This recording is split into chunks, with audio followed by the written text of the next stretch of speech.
হে everyone, যারা upcoming brides আছো তাদের উদ্দেশ্যে একটা কথা বলি, তোমাদেরকে বিয়েতে তোমরা যে যাই কালারের শাড়ি পরো না কেন, একটা কথা কিন্তু মাথায় রাখতেই হবে।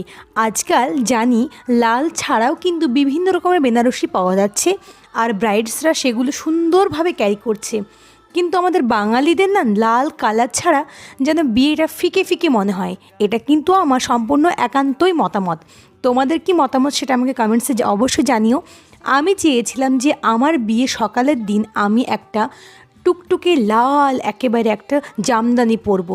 বিয়েতে কিন্তু জামদানি শাড়ি আমি তো বলবো যে তোমরা অবশ্যই রাখবে, কেননা জামদানি হয়তো বাংলাদেশে শাড়ি হতে পারে, কিন্তু এই শাড়ির একটা আলাদাই ঐতিহ্য আছে, সে যে দেশেরই হোক না কেন।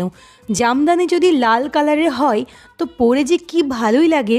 তাই তোমরা অবশ্যই তোমাদের বিয়েতে একটা লাল রঙের জামদানি অবশ্যই রাখবে, আর সেটা বিয়ের দিন সকাল হোক বা যখনই হোক না কেন ক্যারি করবে, দেখবে কি সুন্দর লাগে।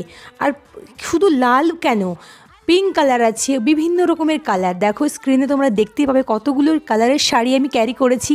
তোমরা আমাকে জানাবে যে কোন কালার শাড়িটাতে পরে আমাকে বেশি ভালো লাগছে।